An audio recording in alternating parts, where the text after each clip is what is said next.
Now you already know that I had to come with something about the blues. Because that's just who I am and the fabric of who I am, and I've accepted it. It is what it is. Um, I've been thinking about the blues in a different context, particularly with all that's been happening stateside with the World Soccer um games. And the comparison that came to me was basically how blues is bent. It's a bent, I don't want to say it. Blues is bent into the foundation of Black American life, our joys, struggles, the jokes, even the jokes, the dirty dozens that we do, the triumphs, all riding on the same note. And as I said, right now I'm thinking about the FIFA World Cup and how it has brought half the planet. I won't say half the planet because I don't really know the numbers. It's not my never mind, but has brought a mass number of people to tour the United States, like the buffet lines. What is happening today? Um, and it's actually a great way to taste the diversity that we have within the United States. I've been hearing stories about the Scottish and the English fans who are literally draining the pubs dry in Boston. You have another group of people that have been, touring and visiting the parts of the East Coast. Like they can go to Pittsburgh for the pierogi sandwich, then head down to Baltimore, be more, as they say, for some scrapple. Then you have a group of people that I had seen some videos of that went to the South, parts of the South, Atlanta. And somebody sent, blessed Jesus, somebody sent the baby, blessed, to Magic City for some lemon pepper wings, some lemon pepper wings. And if you know anything about Atlanta's Magic City, if you know, you know. Oh my God, blessed. And then there have been some people that have been stopping in my hometown, Chicago. Um, and you can go to Chicago and get the pizza puff with mild sauce. And then some people have been heading down, still again to the south, but heading a little bit more west for jambalaya in New Orleans. And I haven't even mentioned all the videos in Texas. But that's the point. The United States is one big landmass of 1,000 different flavors. And all of those miles of culture feed straight into the bent notes of American blues. Now, am I saying my country's perfect? Hell no. Hell no. I'll be the person to say it. It kind of reminds me of a badass little toddler. America is my badass little country that needs reprimanding as it comes and celebrates its 250th birthday. Bless it. This is just a badass little toddler. Anyway, but and still, as an American who knows the history of America, I feel whew, days are better than others. And on the days that I feel hopeful, I sit with it for a minute because I know that every empire rises and falls. I get it. And there are certain things, there are a lot of things that are out of, our individualistic control. And what is important is how we as an individual respond to these moments. And it speaks a great deal to our own circle of people and support and the influence that they have on our lives. So for me, as a fortunate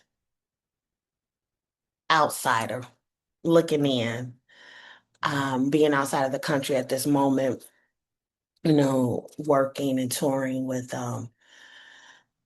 different musicians and working with different educators in academia, I am a world traveler who knows the history of America. And in this moment, for me, that one thing that has been coming up is a question that I'm asking: what is the actual risk in all of this? And then even pushing a little harder, what spaces benefit from Black erasure? And I'll sit with that for a moment because that's a lot. Um, Here's where I keep landing. For me, I believe that there is an agenda that is built on anti-unification and anti-love of just the people, period. Not just Black people, white people, all of us on a global level. And it's run by people whose comforts depend deeply, deeply on the rest of the world being divided. I think about the Black American contributions to the world culture, not just American culture, the world culture. And it keeps getting filed away as American, while the melanin part is quietly cropped out of the photos, and the truth of the why and the how behind that history gets ignored or demonized altogether. Now, no one, and I mean no one, would let my Black American ass claim a legacy in opera and its 400-year-old Italian roots. No one will let me. I mean, I will get dragged by the entire internet if I try to take culinary credit for ramen noodles. But hand someone something built from the sweat and tears of Black American culture, and then suddenly it's not really a culture, it's part of everybody. Now, where is the sense in that? Does that even make sense? It does not. The sacred and profane trace of Black DNA runs straight through American music, starting with the raw directness of the blues. Then it's improvised and textualized into jazz. Those very flattened notes become the scaffolding for jazz and its whole harmonic architecture. All that swapping and reharmonizing keeps the ear pleasantly lost in a sound. The same need to create stays tethered to the old ways of our knowing. And from those ways of knowing, we birth rock and roll, R&B, house music, funk, hip hop, and so many other different cultures, genres, I mean. Different outfits, but it's still the same spiritual engine and foundation of it all. Those bent notes, that voice crying expressively to bend a pitch, have inspired I mean, plenty of folks who were fortunate enough to take a course, a workshop, or even read about the Harlem Renaissance. And now they consider themselves to be experts in my culture. So I'm asking, how does proximity to a culture turn entitlement to the plunder, to the pillaging. Because if that's how it works, let's get at it. Let's get at it. I get wanting to see yourself in a space, but if you want access to all the damn spaces, it begs to ask.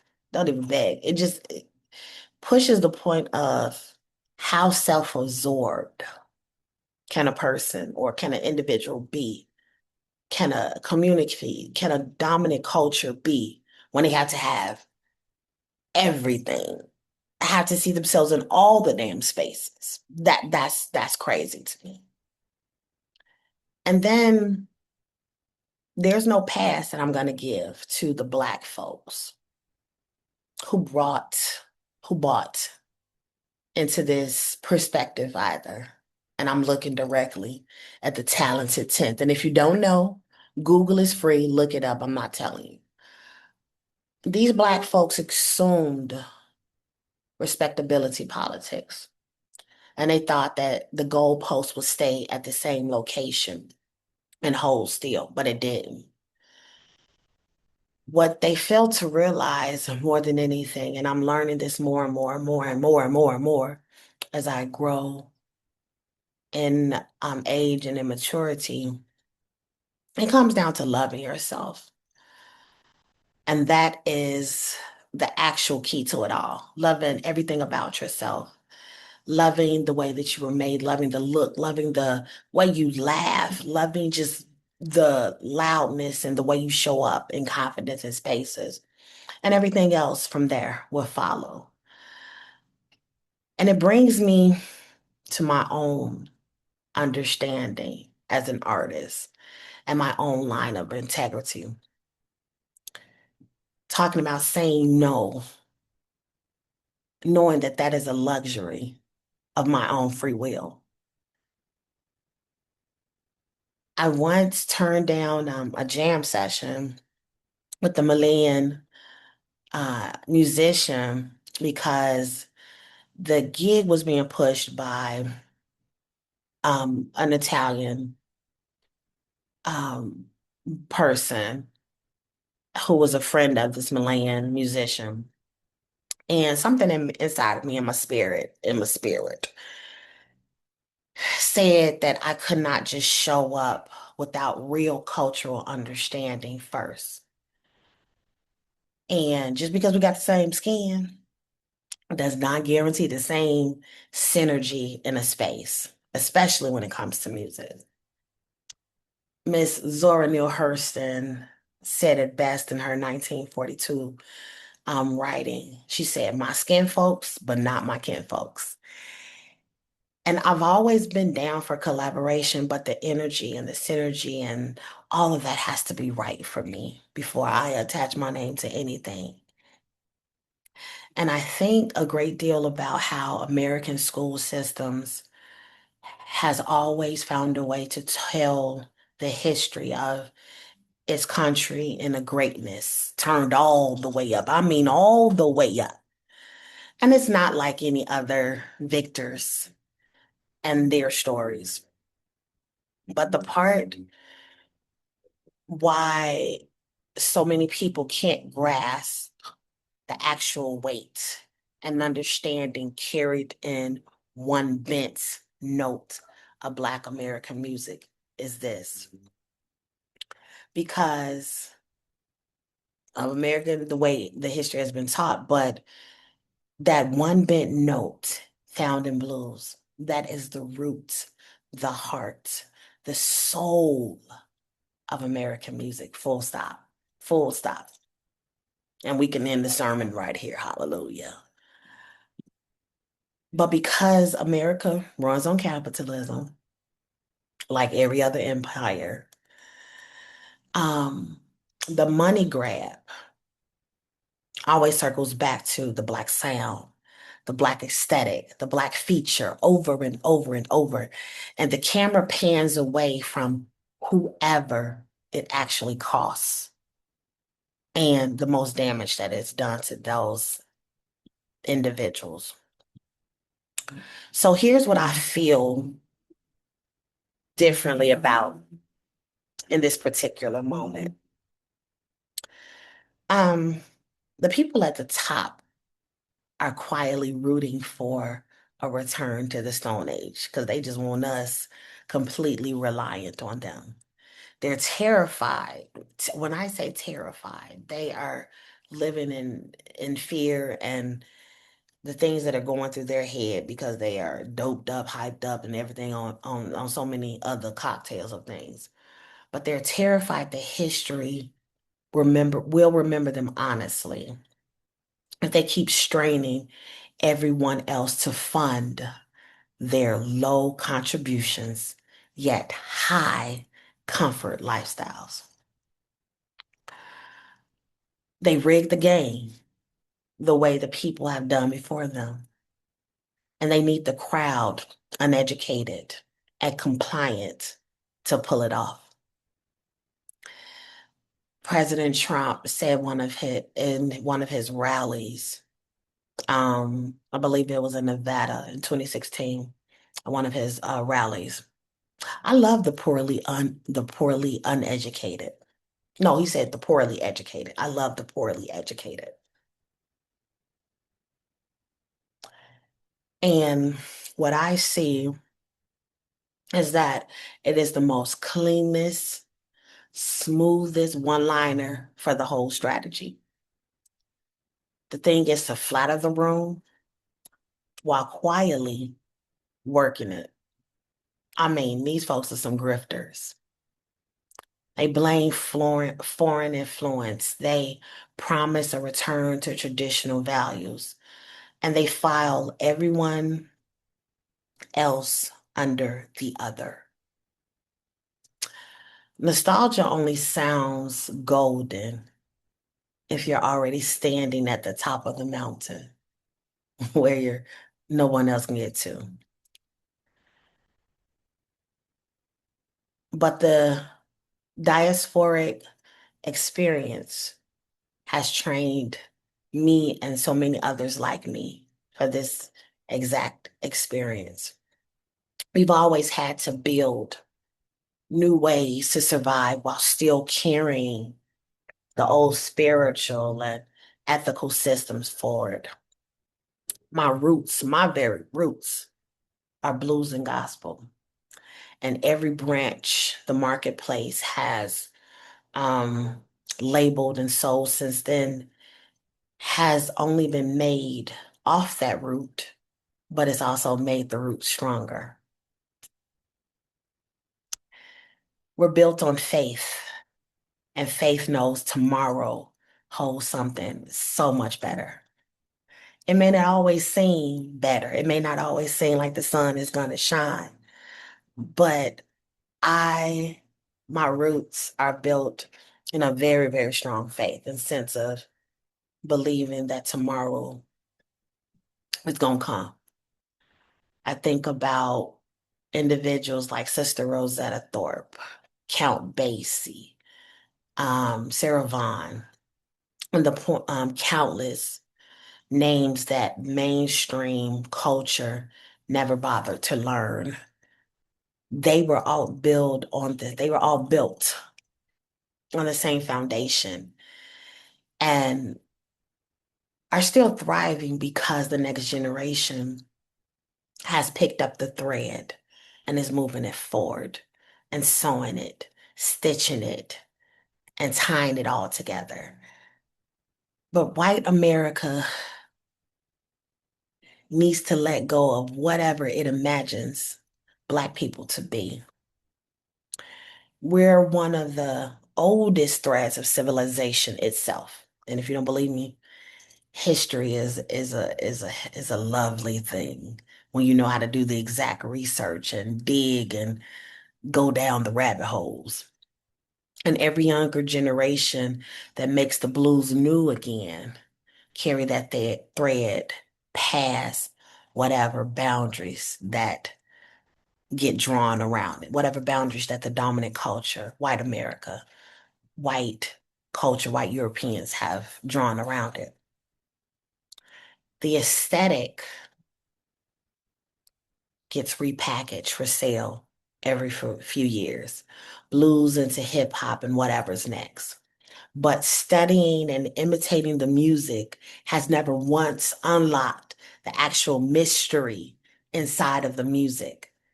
And I'm gonna tell you right now, that part is not for sale.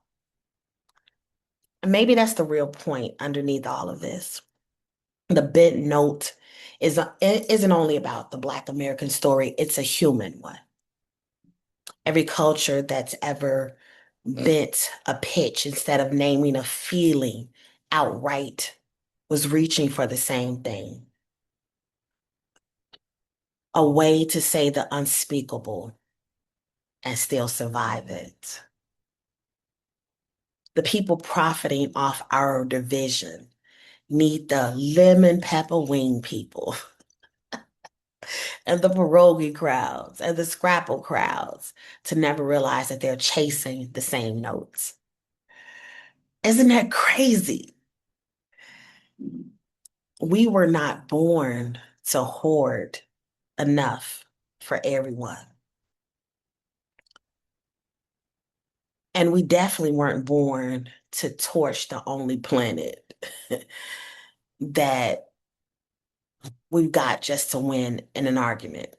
Like, that makes no sense. You're torching the actual place where you are making your abode, where you're living, the craziness. The same resilience and that turned trauma into our blues and blues into the architecture. I'm about to say, oh my God, architecture. The blues that turned into the architecture of every American genre after it is proof that what's possible when people choose to create instead of destroy, together instead of apart, mind you, because all that was done in community, not individualistic. And I can go on about this because, the professor side of me comes up there. This is not a lecture. It's just a long table of good music playing and room enough for whoever's ready to actually pull up a chair and join in on this revolution that we call blues.